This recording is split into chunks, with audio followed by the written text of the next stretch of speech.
চোর বলার আগে সে বিজেপির দালাল বলেছে। আমি যখন তাকে তেড়ে গিয়েছি সে তার প্রাণের ভয়ে মোটর বাইক চালিয়ে পালিয়ে গেছে। যারা ভীতু হয়, কাপুরুষ হয়, কারো হয়ে দালালি করে, তারা তখন এইসব কথা বলে আর সৎ সাহস থাকে না সামনে দাঁড়ানো। যখন এসব কথা বলেছে, আমি যখন তাকে তেড়ে গিয়েছি তখন সে কিভাবে পালিয়েছে আপনারা মিডিয়ায় দেখতে পেয়েছেন। দাদা, বেলডাঙ্গার বিধায়ক হাসানুজ্জামান আপনাকে বিজেপির ভিটিং হিসাবে কটাক্ষ করেছেন সিকিউরিটি দেওয়ার জন্য, এটা নিয়ে কি বলবেন? ওই রকম ধরনের মানে কি বলবো, মুসলিমের নামে কলঙ্ক। এটাও বলেছি আপনি নাকি কোর্টের অর্ডারে সিকিউরিটি পাননি, আপনি বিজেপির বি টিম হিসাবে শুভেন্দু অধিকারী আপনাকে পাইয়ে দিয়েছে। ও কি বলল, ওর মতন মাতাল কি বলল? ও এমএলএ হোস্টেলে যতদিন থাকে কি অবস্থায় থাকে আমাদের কাছে ফুটেজ আছে, ছবি আছে। যখন ভোটের ময়দানে দাঁড়াতে বলেন, এবার তো তৃণমূল থেকেই তার নাম কেটে দিয়েছে। আমার কাছে খবর আছে যে হাসানকে আর তৃণমূলের টিকিট দিচ্ছে না, এখানকার রবিউল আলম চৌধুরীও আর টিকিট পাচ্ছে না। তার কথার আবার কি জবাব দেবো? যে নিজের দলের কাছে প্রাসঙ্গিকতা হারিয়েছে, তার মতন লোকের, তার মতন মাতালের কথার কোনো জবাব হুমায়ুন কবির দেবে না। হুমায়ুন কবির 19শে জানুয়ারি, আমি জানুয়ারি মাসের 12 তারিখে না 11 তারিখে কেস ফাইল করেছিলাম হাইকোর্টে সিকিউরিটির জন্য। যখন আমাকে প্রতিনিয়ত ইউপি থেকে, মহারাষ্ট্র থেকে, কলকাতায় কিছু আরএসএসের লোক যারা যখন আমাকে হুমকি দিচ্ছিল, মাথা কেটে নেবো বলছিল বাবরি মসজিদ করার জন্য, তখন আমার সিকিউরিটি পর্যাপ্ত রাজ্য সরকার দিচ্ছিল না। তখন আমি হাইকোর্টে সিকিউরিটির জন্য অ্যাপ্লিকেশন করি। ডক্টর সুব্রা ঘোষ 14 তারিখে হিয়ারিং করে আমার অর্ডার হতো, কিন্তু 14 তারিখ আবার মুখ্যমন্ত্রী উত্তরবঙ্গে উত্তর কন্যা ওখানে একটা সুপ্রিম কোর্টের প্রধান বিচারপতিদের নিয়ে এবং রাজ্যের হাইকোর্টের 14 জন বিচারপতিদের ওখানে ডেকেছিল, জেট বিমান দিয়ে তারা ওখানে গিয়েছিল।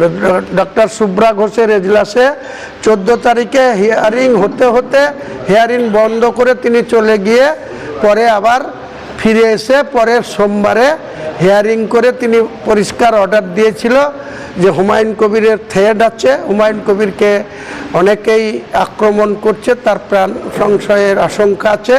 কাজেই স্বরাষ্ট্র মন্ত্রককে একটা অর্ডার দিয়েছিল, সেই সঙ্গে অর্ডারের কপি আমাকেও দিয়েছিল। আমাকে বলেছিল যে আপনি আমার অর্ডার মোতাবেক আপনি ভারতবর্ষের স্বরাষ্ট্র মন্ত্রকের কাছে একটা অ্যাপ্লিকেশন করুন।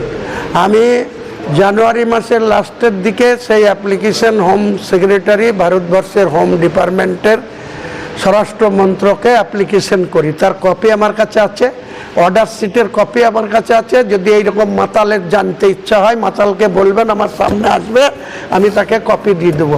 মাতালের কোনো কথার জবাব আমি দেব না। এরকম মাতাল, চরিত্রহীন, তাদের কোনো কথার জবাব হুমায়ুন কবির দেয় না, হুমায়ুন কবিরের দেওয়ার প্রয়োজনও মনে করে না। 1 নম্বর চরিত্রহীন, 2 নম্বর হচ্ছে মাতাল।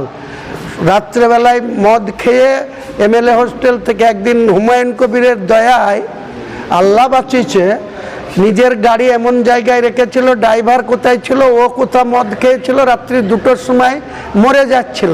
হুমায়ুন কবিরের গাড়ির ডাতে চাপিয়ে পিজি হসপিটালে পাঠিয়ে তাকে বাঁচায়। সেই মাতালের কথার উত্তর দিতে হবে হুমায়ুন কবিরকে? আপনি একাধিক বিধান, আমাকে বি টিম বলছে, তো বিজেপি আর মমতা ব্যানার্জির সঙ্গে যে আঁতাত, সেই আঁতাতের জন্য আজকে অভিষেক অ্যারেস্ট হয় না। আজকে পার্থ চট্টোপাধ্যায়দের মতন চাকরি বিক্রি করে টাকা লুট করেও তাদের জামিন হয়ে যায়, তাদের কোনো সাজা হয় না। সিবিআই অ্যারেস্ট করে, ইডি অ্যারেস্ট করে, তারপরেও তাদের জামিন হয়ে যায়। এটা বুঝতে পারছেন না? তো চোরে চোরে মাস্তুতো ভাই আজকে নাটক করে ওখানে ধর্নায় বসছে বা অবস্থানে বসছে। এদের অসহযোগিতা। বিজেপি চায় না মুসলমানদের ভালো, তেমনি মমতা ব্যানার্জিও আজকাল তো শুধু মন্দির করতে ব্যস্ত। মুসলমানদের কি করেছে? কটা মুসলমানকে চাকরি দিয়েছে? মুসলমানরা এত বোকা যে মুসলমানদেরকে বলবে আমাদের দুধের গাই, তারা দুধ দিয়ে যাবে। এবার জোড়া পায়ে লাথি মারবে মমতা ব্যানার্জির প্রতীককে। এবার দেখে নেবে। ঘোষণার পরে দেখেন একটা 7 বছর ধরে একটা ইউনিভার্সিটি করাচ্ছে, তার বিল্ডিং করেনি, কৃষ্ণনাথ কলেজে চলছে। আবার একটা হাজারদুয়ারির নামে কদিন আগে ববি হাকিমকে দিয়ে উদ্বোধন করলো। এটা তাদের করার সৌভাগ্য হবে না, কারণ তারা ক্ষমতায় থাকবে না। সেই ইউনিভার্সিটি যদি করার প্রয়োজন হয় আমরা এখানে যেমন করব, পাশাপাশি আবার মুর্শিদাবাদ জেলার জন্য যত রকম উন্নয়ন করার দরকার, যত রকম শিক্ষা প্রতিষ্ঠান করার দরকার বা যত রকম চিকিৎসা পরিষেবার জন্য হসপিটাল থেকে শুরু করে মেডিকেল কলেজের বেড বাড়ানো থেকে শুরু করে যা যা মানুষের জন্য করার দরকার আমরা আগামী দিনে ইলেকশনের পরে করবো। দাদা, প্রার্থী উঠাবো না। আমার যেগুলো ঘোষণা করেছি, আমি বেলডাঙ্গা, রেজিনগর আমি নিজে লড়ছি, ভগবানগুলো আমার ঘোষণা করা আছে, মুর্শিদাবাদ আমার ঘোষণা করা আছে, মালদা, তারপরে দক্ষিণ দিনাজপুর, এই সমস্ত জায়গায় যেখানে ঘোষণা করা আছে, পশ্চিম মেদিনীপুরে যেখানে ঘোষণা করা আছে, সব হটবে না। একমাত্র সিপিএমের সঙ্গে জোট হলে সেলিম সাহেব যদি ভোটে দাঁড়ায় তাহলে রানীনগর ডাক্তার হুমায়ুন কবিরকে প্রার্থী করা আছে, সেই হুমায়ুন কবিরকে সরাবো। যদি সেলিম সাহেব প্রার্থী হয় তাহলে আমি উইথড্র করব বলেছি। সেলিম সাহেব বলছে না, আমার একটা দলের জেলা সেক্রেটারি, তাকে প্রার্থী করবো। বললাম তাহলে আমি উঠাবো না, তাহলে অন্য সিটে করুন, জলঙ্গিতে করুন, নাহলে অন্য সিটে করুন, আমি সাপোর্ট দেবো। কিন্তু এই মুহূর্তে জোটের কি পরিস্থিতি? জোটের পরিস্থিতি ছোট ছোট দলের সঙ্গে, মিমের সঙ্গে এবং ছোট ছোট দলের সঙ্গে আমার জোট ফাইনাল হয়ে আছে। পাশাপাশি সিপিএম আর আইএসএফ তাদের সঙ্গে দীর্ঘদিন ধরে জোট আছে, 2021-এ জোট ছিল, কংগ্রেস সেখান থেকে বেরিয়ে গিয়েছে, এখন সিপিএম আর আইএসএফের জোট চলছে।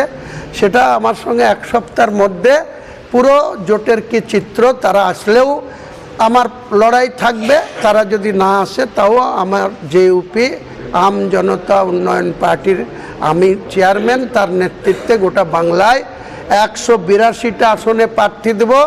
আগামী দিনে বুঝিয়ে দিব বাংলার মানুষ আমাদের সঙ্গে আছে না এই চোর বাটপোরের নেত্রী মমতা ব্যানার্জির সঙ্গে আছে, তোলাবাজের নেত্রী মমতা ব্যানার্জির সঙ্গে আছে। আগামী দিনে নির্বাচনে বাংলার মানুষ তার জবাব দেবে। বাবরি মসজিদের কাজ তো আগেই বলেছি 2 বছরের মধ্যে কমপ্লিট হবে। আমার ধারণা ছিল 3 বছর, কিন্তু আপনাদের কোনো চিন্তা করার কোনো চিন্তা নাই, কোনো মানুষের কোনো চিন্তা করার কিছু নাই। আমরা দায়িত্ব নিয়েছি, আমরা এই মসজিদ খুব ভালোভাবে সুন্দরভাবে একদম আধুনিক মডেলের বাবরি মসজিদ 11 বিঘি জায়গার উপরে 2 বছরের মধ্যে কমপ্লিট করব। ফান্ডিং স্লো হয়ে গেছে, ফান্ডিংয়ের প্রচুর বিরোধিতা। ফান্ডিং যারা দিতে চাচ্ছিল তারা অভিষেক ব্যানার্জি ডাইরেক্ট তাদেরকে হুইপ দিয়েছে, ওপেন বলেছে এখানে যাতে ফান্ড কেউ না দেয়, সাহায্য কেউ না করে। তবুও গরিব মানুষ যারা তাদের নিজেদের সাহায্য জারি রেখেছে, অনেক মানুষ সাহায্য করছে, ইনশাল্লাহ কোনো অসুবিধা হবে না। আমরা এখনও বাইরের রাষ্ট্র থেকে কোনো পয়সা নিতে পারিনি, কারণ আমাদের যে সিস্টেমে পয়সা আসা কথা সেই সিস্টেম দিল্লিতে গিয়ে এখনও আটকে আছে। সেটা যখন আমাদের অ্যাক্টিভ হয়ে যাবে তখন বাংলাদেশ থেকে শুরু করে অন্যান্য কান্ট্রি থেকেও আমাদের অর্থ সাহায্য আসবে। এখন পর্যন্ত 1 টাকা না করেও আমরা বাইরের কোনো স্টেট থেকে বা মানে দেশ থেকে পাইনি। আমরা ত্রিপুরা থেকে পেয়েছি পয়সা, আসাম থেকে পেয়েছি পয়সা, আমাদের জেলা ঝাড়খণ্ড থেকেও পেয়েছি পয়সা। আমাদের লোকাল লোকরাই এই ব্যাপারে অনীহা দেখাচ্ছে, কিন্তু গোটা জেলা, মালদা, অন্যান্য জেলা, উত্তর 24 পরগনা, দক্ষিণ 24 পরগনা, হাওড়া, হুগলি, সব জায়গা থেকেই ইনশাল্লাহ সাহায্য আসছে।